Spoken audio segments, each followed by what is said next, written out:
नमस्कार दोस्तों। तो आज से काफ़ी दिनों के बाद हिस्ट्री का क्लास देने जा रहे हैं, जो किसी कारणवश से नहीं दे पाए थे। तो आज हिस्ट्री में देखेंगे मौर्यकालीन संस्कृति के बारे में। ठीक है, तो मौर्यकालीन संस्कृति में आज सबसे पहले देखेंगे मौर्य प्रशासन के बारे में। तो देखिए, मौर्य शासन व्यवस्था का जो जनक है वो चंद्रगुप्त मौर्य को माना जाता है। ठीक है, तो चलिए लिखते भी चलते हैं। ठीक है, सबसे पहला पॉइंट इसमें नोट करेंगे मौर्य प्रशासन में कि मौर्य शासन व्यवस्था का जनक चंद्रगुप्त मौर्य को माना जाता है। चंद्रगुप्त मौर्य को माना जाता है। ठीक है, मौर्य शासन व्यवस्था का जनक चंद्रगुप्त मौर्य को माना जाता है। ठीक है, अब देखिए, सबसे पहले केंद्रीय प्रणाली का जो विकास हुआ था वो मौर्य शासन में ही हुआ था। और किसके समय में हुआ था? चंद्रगुप्त मौर्य के समय में हुआ था। ठीक है, तो इसको भी लिख लीजिएगा। सर्वप्रथम केंद्र प्रणाली का विकास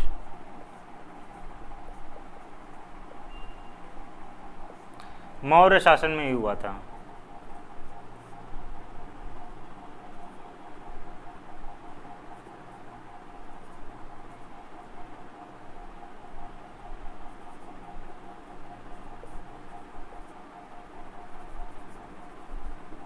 और किसके समय में हुआ था?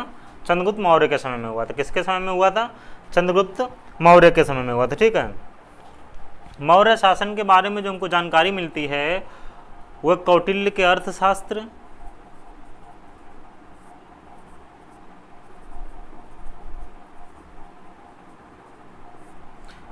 मौर्य शासन के बारे में जानकारी मिलती है वह हमें मिलती है कौटिल्य के अर्थशास्त्र।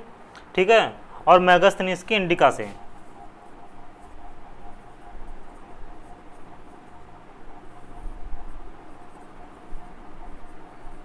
इन दो पुस्तकों से मौर्य के प्रशासन के बारे में जो जानकारी हमको मिलती है वो कौटिल्य के अर्थशास्त्र और मेगास्थनीज की इंडिका से मिलती है। ठीक है, दूसरा रुद्रदामन का जूनागढ़ अभिलेख, रुद्रदामन का गिरनार अभिलेख,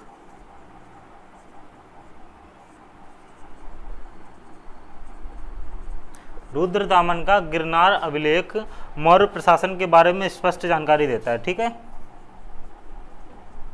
मौर्य प्रशासन के बारे में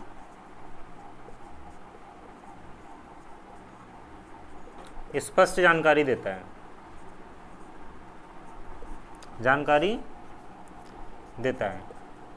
ठीक है, रुद्रदामन का जो गिरनार अभिलेख है वह मौर्य प्रशासन के बारे में स्पष्ट जानकारी देता है। ठीक है, और दो पुस्तक हैं कौटिल्य का अर्थशास्त्र और मेगास्थनीज की इंडिका जो मौर्य प्रशासन के बारे में जानकारी देती हैं। ठीक है, अब देखिए, इसके बाद एक मौर्य प्रशासन में सबसे उच्च स्तर के अधिकारी होते थे जिन्हें तीर्थ कहा जाता था। ठीक है, क्या कहा जाता था? कि तीर्थ कहा जाता था। अर्थशास्त्र के अनुसार इनकी संख्या 18 है। मैंने पूरी 18 नहीं लिखाई है, जो इम्पोर्टेंट है उनको लिखा हुआ है। ठीक है, सबसे पहले होता था मंत्री या पुरोहित।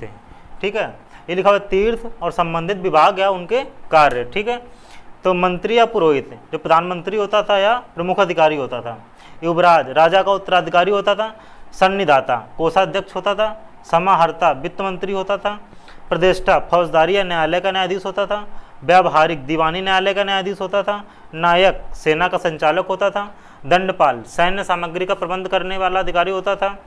ठीक है, दुर्गपाल देश के भीतर दुर्गों का प्रबंध करने का इसका काम था, अनंतपाल सीमावर्ती दुर्गों का रक्षण करता था, और इसके बाद आता है आत्विक, ये वन विभाग का सर्वोच्च अधिकारी होता था। तो ये आपके कुछ 18 में इंपॉर्टेंट थे जो लिख दिया। ठीक है, चलिए इसके आगे देखते हैं, स्क्रीनशॉट ले लीजिएगा इसका। चलिए अब आगे देखते हैं। अब देखिए, मौर्य प्रशासन में सप्तांग सिद्धांत का वर्णन किया गया, जिसकी व्याख्या सर्वप्रथम कौटिल्य ने अर्थशास्त्र नामक पुस्तक में की थी। वह क्या सप्तांग सिद्धांत देख लेते हैं।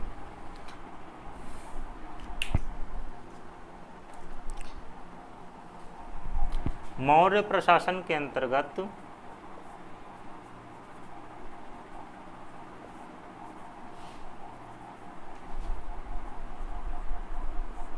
सप्तांग सिद्धांत।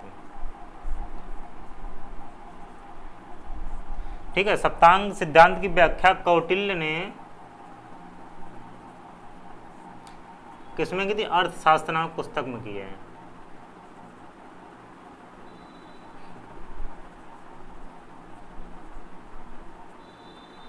अर्थशास्त्र नामक पुस्तक में किया है। ठीक है, मौर्य प्रशासन में सप्तांग सिद्धांत का वर्णन है वो कौटिल्य ने अर्थशास्त्र नामक पुस्तक में किया है। वह सप्तांग सिद्धांत क्या है?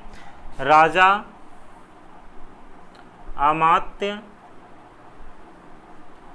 दुर्ग, राजा, अमात्य, दुर्ग, जनपद, दंड, कोष, मित्र। ठीक है, 1 2 3 4 5 हो गए 7। राजा, अमात्य, दुर्ग, जनपद, दंड, कोष और मित्र, ये सप्तांग सिद्धांत हैं। ठीक है, ये क्या है? सप्तांग सिद्धांत है।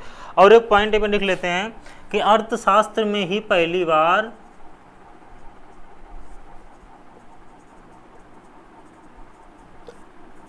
पहली बार चक्रवर्ती शब्द का उल्लेख हुआ है। चक्रवर्ती शब्द का उल्लेख हुआ है। ठीक है, अर्थशास्त्र नामक पुस्तक में ही पहली बार चक्रवर्ती शब्द का उल्लेख हुआ है। ठीक है, इसको भी नोट कर लीजिएगा। चलिए आगे देखते हैं। तो चलिए अब देखते हैं, अब देखें प्रांतीय अथवा स्थानीय शासन। ठीक है, देखिए राज्य को कई प्रशासनिक इकाइयों में बांटा गया था, जिसमें प्रांत सबसे बड़ी प्रशासनिक इकाई थी। ठीक है, तो इस पॉइंट को मेंशन कर लीजिएगा। राज्य को कई प्रशासनिक इकाइयों में बांटा गया था,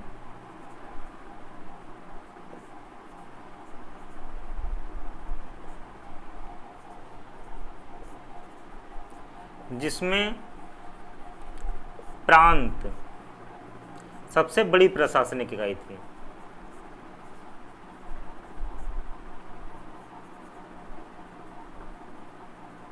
सबसे बड़ी प्रशासनिक इकाई थी।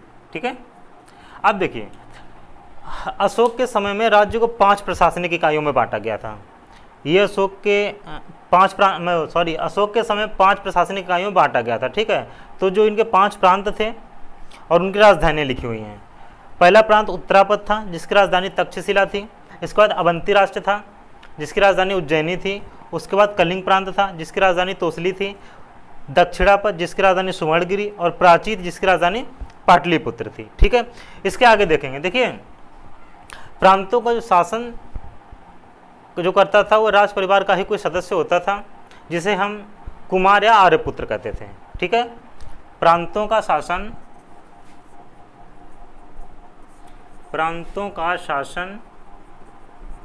राज परिवार का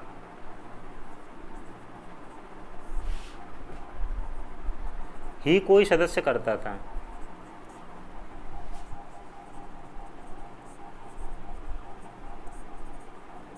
जिसे हम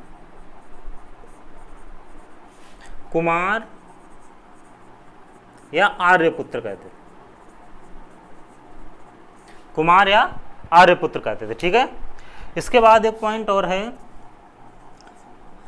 कि युक्त एक अधिकारी होता था। ठीक है, जो सचिव स्तर के काम की देखरेख करता था। ठीक है,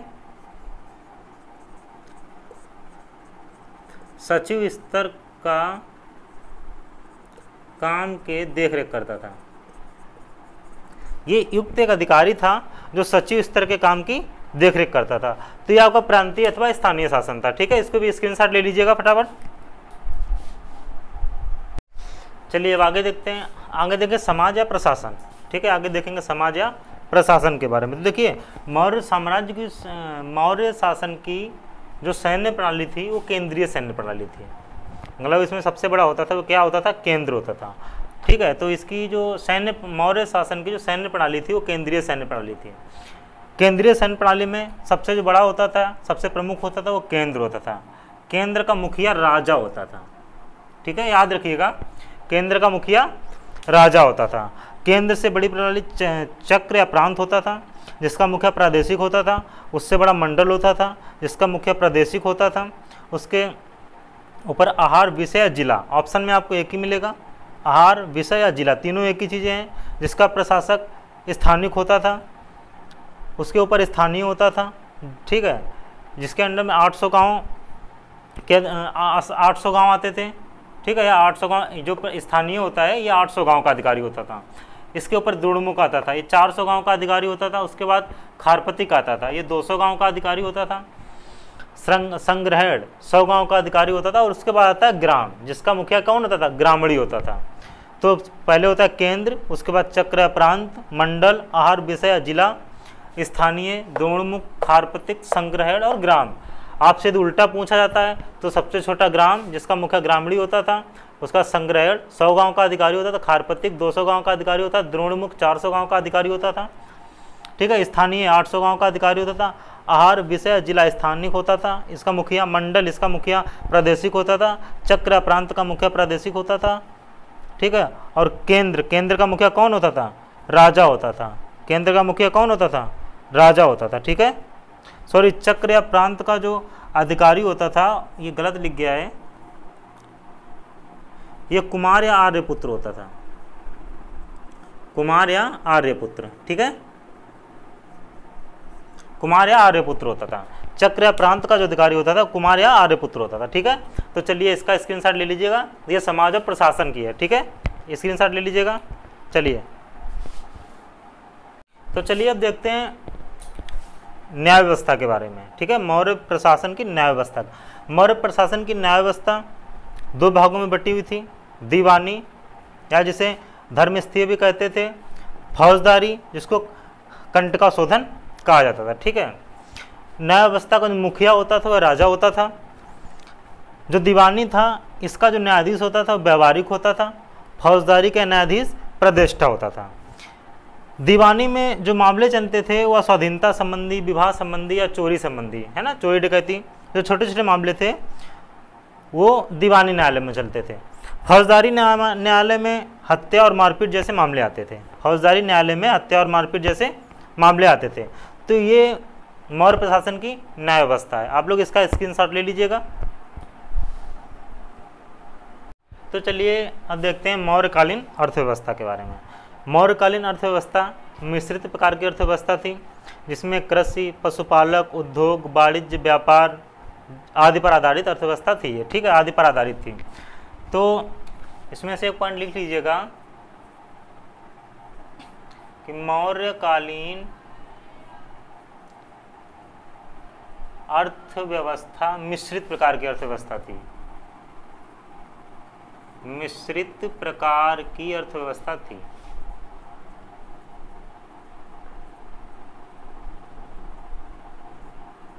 ठीक है। मिश्रित प्रकार की अर्थव्यवस्था, मौर्यकालीन अर्थव्यवस्था मिश्रित प्रकार की अर्थव्यवस्था थी, जिसमें से कृषि अधिकांश जनता के जीवन का आधार था। कृषि जो थी वो अधिकांश जनता के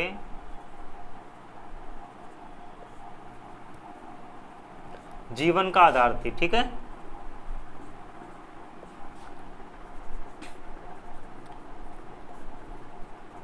ठीक, तो सबसे पहले देखेंगे कृषि के बारे में, ठीक है। तो मौर्य काल में जो इनके व्यवसाय का मुख्य आधार था वह कृषि थी। मौर्य काल में कई प्रकार की फसलों का उत्पादन होता था, ठीक है, जिसमें से इनकी फसलों 3 प्रकार की फसलों का उत्पादन होता है, जिनको 3 भागों में बांटा गया था। हैमन जिसे रबी की फसल कहते थे, ग्रीष्मिक खरीफ की फसल, केदार जायद की फसल, केदार जायद की फसल। तो जो कृषि व्यवस्था थी इसमें उसको उनकी फसलों को 3 भागों में बांटा गया था, हैमन, ग्रीष्मिक और केदार, ठीक है। इसमें से जो धान का, जो अन्य प्रकार की फसलों का उत्पादन होता था, जिसमें धान को सर्वोत्तम माना जाता था और गन्ने को निम्नतम उत्पादन माना जाता था, ठीक है, निम्नतम माना जाता था। तो लिख लीजिएगा,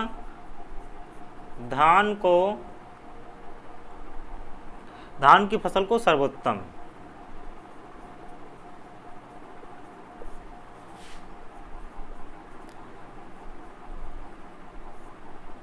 तथा गन्ने की फसल को निम्नतम माना जाता था।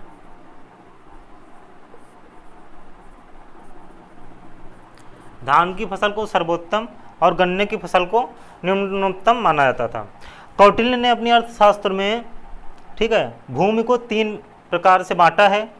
पहली कृष्ट भूमि, जिसे जुती हुई भूमि कहते थे, अकृष्ट भूमि, बिना जुती हुई भूमि, और स्थल भूमि मतलब ऊंची भूमि। स्थल भूमि का मतलब ऊंची भूमि, ठीक है। अच्छा, इसके बाद आगे देखेंगे अदेव मात्रक भूमि। अदेव मात्रक जो भूमि होती थी, यह वह भूमि थी जो बिना वर्षा के, जहां बिना वर्षा के फसल की जाती थी, ठीक है। अदेव मात्रक भूमि वह भूमि थी जहां पर बिना वर्षा के फसल की जाती थी। सीता भूमि सरकारी भूमि होती थी। सीता भूमि कैसी भूमि थी? सरकारी भूमि थी, और जिसका अध्यक्ष जो होता था सीता अध्यक्ष कहलाता था। ये सरकारी भूमि का जो अध्यक्ष था या सीता भूमि का जो अध्यक्ष था वह सीता अध्यक्ष कहलाता था। क्षेत्रक भूमि का स्वामी, जिसे भूस्वामी कहते थे। क्षेत्र कौन होता था? भूस्वामी होता था। क्षेत्र कौन होता था? भूस्वामी होता था, ठीक है। अब इसके आगे देखेंगे। अब देखिए, इस भूमि से जो प्राप्त होने वाली आय थी, ठीक है, जो कृषि थी, कृषि से जो प्राप्त होने वाली आय थी उसे सीता कहा जाता था। लिख लीजिएगा, इस भूमि से प्राप्त होने वाली आय को सीता कहा जाता था।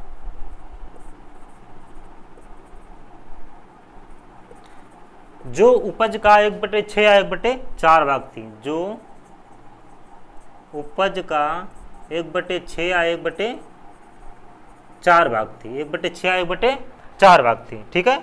इस भूमि को सीता, इस भूमि से प्राप्त होने वाली आय को सीता भूमि कहा जाता था, जो उपज का 1/4 या 1/3 भाग होती थी, ठीक है। चलिए इसके साथ ले लीजिएगा इसे, इसका। अब देख लेते हैं राजकीय आय के लिए लिए जाने वाले कर, ठीक है। राजकीय आय के लिए लिए जाने वाले कर, पहले भाग एक कर था जो कृषकों द्वारा उत्पादित सामग्री से लिया जाता था, या जिसको कहते थे उपज का हिस्सा, ठीक है। इसके बाद प्रवेश आयात कर होता था, ये 20% लिया जाता था। कितना था? 20% था। निष्काम में निर्यात कर होता था। प्रलय आपातकालीन कर होता था। बलि एक धार्मिक कर था। हिरण्य यह अनाज के रूप में ना लेकर नगद लिया जाता था। हिरण्य जो कर था ये इंपॉर्टेंट है, ये नगद लिया जाता था, ठीक है। पारिहारिक वैसे गांव जो कर से मुक्त थे। पारिहारिक क्या थे? वैसे गांव जो कर से मुक्त थे। अब देखिए, आपने अर्थव्यवस्था में कृषि पढ़ लिया है। अब इसके आगे देखते हैं उद्योग, ठीक है। इसका आप स्क्रीनशॉट ले लीजिएगा। तो चलिए अब देखते हैं मौर्यकालीन उद्योग, ठीक है। देखिए, मौर्य काल में जो प्रमुख उद्योग था वह वस्त्र उद्योग था। क्या था? वस्त्र उद्योग था, ठीक है। प्रमुख उद्योग वस्त्र उद्योग था। उद्योग धंधों जो संबंधित संस्थाएं होती थीं उनको श्रेणी कहा जाता था। मौर्य काल में जो उद्योग होते थे उनसे संबंधित जो संस्थाएं होती थी उनको श्रेणी कहा जाता था। इन श्रेणियों के अपने न्यायालय होते थे जो श्रेणियों के आपसी झगड़ों का निपटारा करते थे। उन न्यायालयों का जो प्रधान होता था उसे महाश्रेष्ठी कहते थे। उस न्यायालय का जो प्रधान होता था उसे क्या कहते थे? महाश्रेष्ठी कहते थे। फिर देख लीजिए एक बार, जो श्रेणी थी, श्रेणियों के अपने न्यायालय होते थे, ठीक है। उन श्रेणियों में जो आपस में झगड़े हो जाते थे, उन झगड़ों का निपटारा करने के लिए जो न्यायालय का प्रधान होता था उसे हम क्या कहते थे? महाश्रेष्ठी कहते हैं। उसे क्या कहते थे? महाश्रेष्ठी कहते थे। उद्योग धंधों से संबंधित कुछ संगठन है। श्रेणी शिल्पियों का संगठन था। सार्थवा अनाज से संबंधित व्यापारियों का संगठन था। निगम व्यापारियों का संगठन था। संघ महाजनों व देनदारों का संगठन था। और समय संगठनों के कानून का समूह था। जो समय था वह संगठनों के कानून का समूह था, ठीक है। इसके बाद इसी में वाणिज्य और व्यापार। वाणिज्य और व्यापार में एटिस्टोनोमोई ये मार्ग निर्माण का अधिकारी होता था, ठीक है। उसके बाद देखिए, राज्य की ओर से कुछ बाजार तय किए गए थे। उन्हीं बाजारों में, ठीक है, वही निश्चित बाजारों में ही खरीद की जा सकती थी, ठीक है। तो उन्हीं बाजारों में एक कोतवा अध्यक्ष होता था जो नापतोल बटखरे और बाजार का अध्यक्ष होता था, ठीक है। एक पाड़ा अध्यक्ष होता था जो व्यापार पर नियंत्रण रखता था। इसके बाद देखेंगे नावाध्यक्ष, यह व्यापारिक जहाज़ों का नियंत्रण करता था। जो नावाध्यक्ष था यह व्यापारिक जहाज़ों का नियंत्रण करता था, ठीक है। तो ये उद्योग था आपका, स्क्रीनशॉट ले लीजिएगा। अब देखिए आगे देखेंगे, आपने कृषि पढ़ लिया, उद्योग पढ़ लिया, वाणिज्य व्यापार पढ़ लिया, ठीक है। तो देखिए जब उद्योग धंधा हो रहा था तो जाहिर सी बात है मुद्रा का भी निर्माण हुआ होगा, ठीक है। तो देखिए मौर्य काल से ही मौर्य काल तक आते आते पूर्ण रूप से मुद्रा का निर्माण हो चुका था, ठीक है। पूर्ण मुद्रा प्रचलन में आ चुकी थी। तो जो मौर्यकालीन मुद्रा थी वो 3 प्रकार से प्रचलन में थी: चांदी से निर्मित मुद्रा, सोने से निर्मित मुद्रा और तांबे से निर्मित मुद्रा। चांदी से निर्मित मुद्रा को कासारपड़, धरड़ या पड़ कहा जाते थे। सोने से निर्मित मुद्रा को निष्क या सुवर्ण कहा जाता था और तांबे से निर्मित मुद्रा को मासक या काकड़ी कहा जाता था। तांबे से निर्मित मुद्रा को मासक या काकड़ी कहा जाता था, ठीक है। अब देखिए जो ये पड़ थी मुद्रा, कौन सी पड़, ये मौर्य काल की सर्वाधिक प्रचलित मुद्रा थी।